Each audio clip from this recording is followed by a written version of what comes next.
kulanti wanaagsan daawadayaal kuna soo dhawaada qodobada ugu waaweyn wararka warbaahinta xogta wararka qodobada ku daawan doontaan warkeena waxa ka mid noqonaya dawladda Soomaaliya oo burburisay shabakad sirdoon oo laga leeyahay dalka Imaaraadka Carabta dawladda Ingiriiska oo walaac ka muujisay shirka Garoowe iyo faragelinta shisheeye oo laga cabsi qabo inay gaarto heerka ugu sareeyay xildhibaanada aqalka sare oo ka soo horjeestay shirka Garoowe iyo qodobada ay ka wada hadlayaan hogaamiyaasha maamul goboleedyada iyo madaxda dawladda federaalka dawladda Kenya oo ka baxday heshiisyo oo la galay madaxweyne Farmaajo joojisayna duulimaadyadii tooska ah ee magaalooyinka Muqdisho iyo Nairobi siyaasiga hogaamin lahaa dagaal ka dhana madaxweyne Axmed Madoobe oo dhaqdhaqaaq ka bilaabay magaalada Kismaayo ee gobolka Jubbada Hoose akhbaaraadka dibaddana waxaad ku daawan doontaan heshiis sir oo lagu burburinayo Falastiin oo la helay iyo Kuuriyada Waqooyi oo tijaabisay gantaal casri ah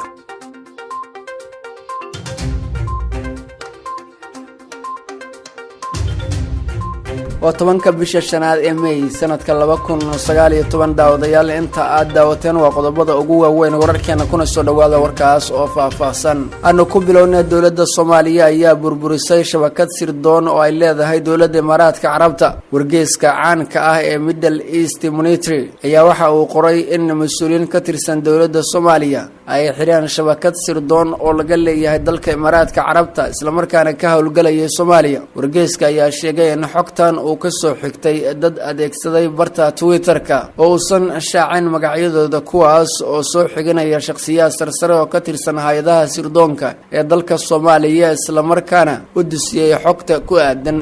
shabakadan sirdoon ee dalka Imaaraadka Carabta ee hay'adaha amniga Soomaaliya ay burburiyeen wargeysku ma uusan bixin sidoo kale macluumaad rasmi ah oo ku qatoma tirada ragga la qabtay ee Imaaraadka Carabta u shaqeynayay in ay Soomaali ahaayeen iyo sidoo kale in ay ahaayeen tirada janib shisheeye ah oo ka howlgalayay gudaha Soomaaliya dhinaca kale xiriiraan oo la sameeyay saraakiisha hay'adaha sirdoonka iyo nabad sugidda iyo sidoo kale laamaha amniga kale ee Soomaaliya ayaa ka gaabsaday in wax faahfaahin aan ka helno warkaan in la xiriira in dawladda federaalka Soomaaliya ay burburisay shabakad sirdoon oo laga leeyahay dalka Imaaraadka Carabta isla markaana ka howlgalayay gudaha Soomaaliya laakiin arrintan ayaa waxa imaanaysa xilli xiriirka Soomaaliya iyo Imaaraadka Carabta وآد حماضي وحي كدن بيه مركي دولة إمارات كعربتها لقوة إذيي inay faragelin muuqata ay ku samaysay dalka Jamhuuriyadda Soomaaliya bishii Abriil ee sanadkii 2018 ee soo dhaafnay dawladda Soomaaliya ayaa garoonka diyaaradaha aadan cadde ee magaalada Muqdisho waxa ay ku qabatay lacag gaaraysa 10 milyan oo dollarka Mareykanka ah oo dawladda Imaaraadka Carabtu ay diyaarad ku keentay wixii ka dambeeyay xilligaasna labada dawladood xurgufta u dhaxaysa ay cirka isku sii shareertay Soomaaliya waxa ay sheegtay in lacagtaas ay tahay mid hay'adaha amnigu ay baaris dheer ku sameeyaan isla markaana shaki badan laga qabo inay tahay mid lagu carqaladeynayo dalka Soomaaliya amnigiisa sidoo kalena la doonayo in lagu burburiyo dawladda xilligan ka jirta Soomaaliya horaantii sanadkan ayaa wasiirka arrimaha dibadda ee dalka Soomaaliya Axmed Ciise Cawad ayaa sheegay in xiriirka labada dawladood oo xilligan uusan ahayn sidii looga baahnaa isla markaana hoos u dhac weyn uu ku jiro dawladda Imaaraadka Carabta ayaa la aaminsan yahay in dawladda uu hogaamiyo madaxweyne Farmaajo ay dhinacyo badan kala dagaalamayso sidoo kalena ay wado abaabul gudaha iyo mid dibadda ah oo ay doonayso inay kaga taqalusto dawladda uu hogaamiyo madaxweyne Farmaajo oo ay u aragto inay tahay mid ka hortaagan waxyaabo badan oo ay doonayso in Soomaaliya ay ka fushato dagaalka ugu badan ee Imaaraadka Carabta uu doonayo inuu ku burburiyo dawladda Farmaajo ayaa ku qotoma arrimaha la xiriira in dawladda Farmaajo ay u hanqaltaagayso inay soo saarto shidaalka dalka ku jira iyo sidoo kale kheyraadka kale ee dabiiciga ee Soomaaliya ay leedahay sida daraadeed Imaaraadka Carabta iyo dawlado badan oo Carabta ayaa u arkaa in Soomaaliya hadii ay soo saarto kheyraadkeeda dabiiciga in wadamo badan ay xiriir la yeelan doonaan sidoo kalena hoos u dhac weyn oo ku imaanayo dhaqaalaha dawladaha Carabta ee Imaaraadka ugu horeeyo sida daraadeed Imaaraadka Carabta iyo dawlado badan oo ka daba safan ayaa waxa ay wadaan abaabul ka dhana sidii meesha looga saari lahaa Farmaajo iyo Kheyre oo loo arko inay yihiin gaashaan bir oo Soomaaliya ka xiga faragelin shisheeyuhu uu ku sameeyo iyo sidoo kale dadaal badan oo ay ku bixinayaan sidii loo soo saari lahaa kheyraadka dabiiciga ee dalka si Soomaaliya ay uga maaranto taageerada dibadda ah dawladda Ingiriiska ayaa ku soo biirtay wadamada walaaca xoogan ka muujinaya shirka magaalada Garoowe waxaana sidoo kale laga cabsi qabaa in faragelinta shisheeyuhu ay gaarto heerkii ugu sareeyay safiirka dawladda UK ee magaalada Muqdisho ayaa walaac xoogan waxa uu ka muujiyay khilaafka hortaagan shirka magaalada Garoowe iyo sidoo kale qodobada la isku mari laayahay oo uu sheegay inay yihiin kuwa saameyn weyn ku leh siyaasadda Soomaaliya. danjiraha dawladda Ingiriiska ayaa sidoo kale waxa uu sheegay in dawladda federaalka iyo xubnaha maamul goboleedyada looga baahan yahay inay heshiis rasmi ah ka gaaraan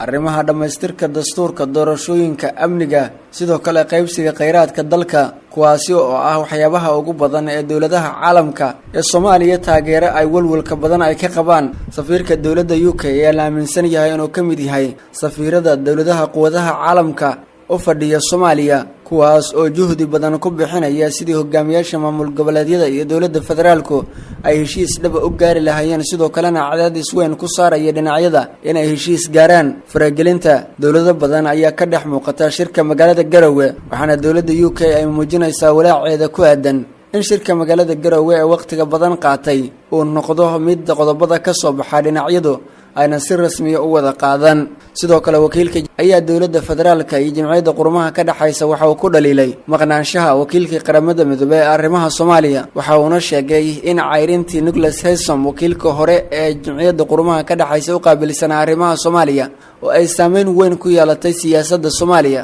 UK, Mareykanka iyo dalal kale oo ka mid ah wadamada gobolka ayaa faragelin la sheegay inay ku sameeyaan shirka magaalada Garoowe ee caasimadda Puntland ka socda. sidoo kale dawladaha shirkaasi ka dhex muuqda waxaa ka mid ah wadanka Qatar oo asna taageero gaar ah la garab taagan dawladda uu hogaamiye madaxweyne Farmaajo. haddii hogaamiyaasha maamul goboleedyada iyo dawladda federaalka ay ku guuldareystaan in qodobada ay ku heshiiyaan ee shirka maalmaha badan uga socday magaalada Garoowe ay meel mari waayaan, waxaa cabsi xoogan laga qabaa in faragelinta shisheeyuhu ay gaarto heerkii ugu sarreeyay, isla markaana wadamo badan ay ku dhiiradaan in Soomaaliya ay soo dhaxgalaan sida madaxda dawlad goboleedyada iyo sidoo kale madaxda dawladda federaalka Soomaaliya oo qaarkood la iska horkeeno. xildhibaanada ugu badnaa ee ka tirsan labada aqal ee baarlamaanka Soomaaliya ayaa ka soo horjeestay shirka magaalada Garoowe. xildhibaano ka tirsan labada aqal ee baarlamaanka Soomaaliya oo ka soo jeeda beesha direed ayaa warmurtiyeed ay soo saareen waxay uga dhawaaqeen magaalada Muqdisho in qodobada ka soo baxa shirka magaalada Garoowe aynan aqbali doonin, isla markaana ay yihiin kuwa bulshada Soomaaliyeed oo dhan aynan u dhamayn. warmurtiyeedka ayaa u qornaa sida tan: beesha direed wax luga kuma lahan iyo matalaad siyaasadeed toona shirka ka socda magaalada Garoowe, sidaa daraadeed gabi ahaan ma qusayn doonaan qodobada ka soo baxa shirkaas, mana aqoonsan doonaan xildhibaanada labada aqal ee ka tirsan baarlamaanka Soomaaliya ee matala beeshaas. shir kasta oo looga hadlayo arrimaha masiiriga ah oo aan ku salaysnayn awood qaybsiga siyaasadeed ee beelaha Soomaaliyeed ma noqon doono mid ka dhaqan gala dalka. sidoo kale xildhibaanadan waxa ay sheegeen inaysan aqbali doonin madal kasta oo hareer marsan hay'adaha dastuuriga ee dalka ka jira iyo qaabka dawladdu ay u dhisan tahay. sidoo kale xildhibaanadu waxay cadeeyeen in gudiyadii lagu dhisay kulamadii ka horeeyay shirka magaalada Garoowe sida guddiga wadaxaajoodka iyo xubnaha dawladda federaalka ay yihiin kuwo ay isku koobeen beelo gaar ah. sidoo kale waxay aad u dhaliileen guddiga dastuurka ee dalka ka jira. sida daraadeed dhinacyada kulanka ku yeeshay magaalada Muqdisho waxay baaq u direen madaxweynaha dawladda Soomaaliya oo ay ugu baaqeen in uu ka weecdo arrimaha la xiriira shirka magaalada Garoowe iyo sidoo kale in uu dib u eegis ku sameeyo cadaalad darro ay sheegeen inay dalka ka jirto. dhaqdhaqaaqa ka bilowday magaalada Muqdisho ayaa la aaminsan yahay inuu yahay mid la doonayo in lagu carqaladeeyo shirka magaalada Garoowe qodobada ka soo baxa, sidoo kalena ay halkaas fursad weyn ay ka helaan siyaasiyiinta mucaaradka ee xisbiyada oo ugu soo dhex gamban doona xildhibaanada beelahaanta u gadoodsan inay uga faa'iideystaan mucaaradad ay ku kiciyaan dawladda uu hogaamiye madaxweyne Farmaajo. dawladda Kenya oo ka baxday heshiisyo uu la galay madaxweyne Farmaajo joojisayna duulimaadyadii tooska ah ee magaalooyinka Muqdisho iyo Nairobi. dawladda Kenya ayaa ka baxday heshiiskii ugu muhiimsanaa ee ay la gashay dawladda Soomaaliya, gaar ahaan madaxweynaha Soomaaliya mudane Maxamed Cabdullaahi Farmaajo, kaas oo ahaa diyaaradaha rakaabka ka qaada magaalada Muqdisho ay si toos ah uga degaan garoonka diyaaradaha ee magaalada Nairobi ee Jomo Kenyatta ee xarunta dalka Kenya. warar ay baahisay warbaahinta ku hadasha afka Soomaaliga ayaa waxaa lagu sheegay in dhammaan diyaaradaha rakaabka ee ka duula garoonka diyaaradaha cadde ee magaalada Muqdisho inayna ka degi karin garoonka diyaaradaha Jomo Kenyatta ee magaalada Nairobi sidii hore u dhici jirtay, balse hadda loo baahan yahay in diyaaradaha rakaabka ee Soomaaliya ka yimaada in ay ka degaan magaalada Wajeer halkaas oo baaritaan ay ku sameynayaan saraakiisha Kenyaatiga ah. Wararku waxa ay sheegayaan in dawladda Kenya ay doonayso in diyaaradaha ka duula magaalada Muqdisho aysan si toos ah uga cagadhigan garoonka diyaaradaha ee magaalada Nairobi, isla markaana ay maraan magaalada Wajeer iyo sidoo kale diyaaradahaas. Bilaabadan ayaa waxa ay noqonaysaa mid meesha ka saarta oo burburisa heshiiskii dhinaca duulimaadyada diyaaradaha ee ay horay u galeen dawladaha Soomaaliya iyo Kenya. Dawladaha Soomaaliya iyo Kenya ayaa horay ugu heshiiyay in duulimaadyadu ay si toos ah iskaga gooshaan magaalooyinka Muqdisho iyo Nairobi, isla markaana la joojiyo duulimaadyada Muqdisho ee ka daga Wajeer, halkaas oo dhibaato badan ay ku qabaan dadka Soomaaliyeed, isla markaana ciidamada Kenyaatiga lagu eedeeyo in ay baaritaan agmarsan hanaanka safarada adduunka in ay ku sameeyaan dadka, sidoo kalena lacag dheeraad ah ay ku kordhaan dadka rakaabka ee la socda diyaaradaha Soomaaliya ka yimaada. Arrintan ayaa muujinaysa in dawladda Kenya ay dib u bilowday abaabulkeeda ka dhanka ah Soomaaliya, iyadoo muddooyinkii dambeba kordhinaysay dhaqdhaqaaqyada ka dhanka ah dawladda federaalka. waxaa dalka Kenya oo martigeliyay dhawaan shirar looga soo horjeedo dawladda Soomaaliya oo ay ka qayb galeen madax siyaasiyiin kala duwan oo ka soo horjeeda dawladda Soomaaliya. Siyaasiga hogaamin lahaa dagaal ka dhana madaxweyne Axmed Madoobe oo dhaqdhaqaaq ka bilaabay magaalada Kismaayo ee gobolka Jubbada Hoose. wararka ka imaanaya magaalada Kismaayo ee xarunta gobolka Jubbada Hoose oo caasimad ku meel gaar ah Jubbaland ayaa sheegaya in halkaasi aad looga dareemay xiisad u dhaxaysa ciidamada Jubbaland iyo sidoo kale musharax u tartamaya xilka madaxweynaha ee maamul goboleedka Jubbaland. musharaxan oo lagu magacaabo Cabdinaasir Seeraar Maax ayaa ciidanka ilaaladiisa iyo sidoo kale ciidanka Jubbaland waxa ay ku dagaalameen magaalada Kismaayo, halkaasna waxaa ku dhaawacmay askari ka tirsan ilaalada Cabdinaasir Seeraar. ciidan oo abaabulan qaabeeleed ayaa dhaqdhaqaaq waxa ay ka bilaabeen magaalada Kismaayo, kuwaasi oo ka soo horjeeda dhaawaca loo geystay askariga ilaalada oo ahaa Cabdinaasir Seeraar oo lagu dhaawacay garoonka diyaaradaha ee magaalada Kismaayo. amniga garoonka diyaaradaha ee Kismaayo ayaa si weyn loo adkeeyay, waxaana lagu kordhiyay ciidamo dheeraad ah oo ka tirsan kuwa maamul goboleedka Jubbaland si looga hortago dhaqdhaqaaq walba oo ka yimaada dhinaca garoonka diyaaradaha oo carqaladeyn kara ammaanka Jubbaland. maleeshiyaadkan hubeysan ayaa waxa ay ku dhawaaqeen in ay gacanta ku soo dhigi doonaan ciddii ka dambeysay dhaawaca loo geystay askariga ilaalinayay musharaxan u taagan xilka madaxweynaha ee maamul goboleedka Jubbaland. saraakiil ka tirsan Jubbaland ayaa waxa ay sheegeen in musharaxan uu muuqdo inuu doonayo inuu carqaladeeyo maamulka Jubbaland uuna yahay mid ka amar qaata dhinaca dawladda federaalka Soomaaliya oo loo soo diray deegaanada Jubbaland. inkastoo wararka saraakiisha laamaha amniga qaarkood ee Jubbaland aan wax cadayn loo haynin in musharaxan uu yahay mid ka hogaaminaya carqalad lagu sameeyo doorashooyinka Jubbaland iyo in kale. halka wararkaas daawadayaal idin kaga imaanayaan waa warbaahinta xogta wararka iminkan akhbaaraadka dibadda. dawladda waqooyiga Kuuriya ayaa tijaabisay gantaal casri ah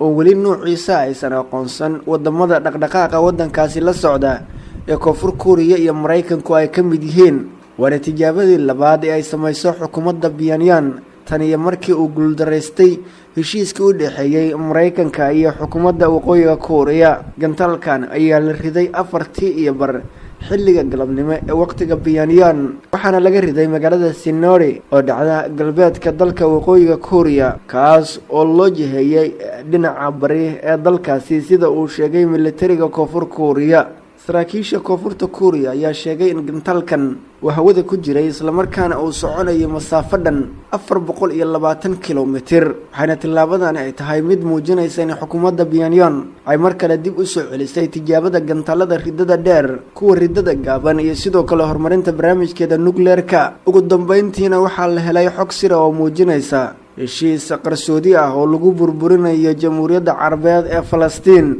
wargeys laga leeyahay Israel ayaa daabacay heshiis si xatooyo ah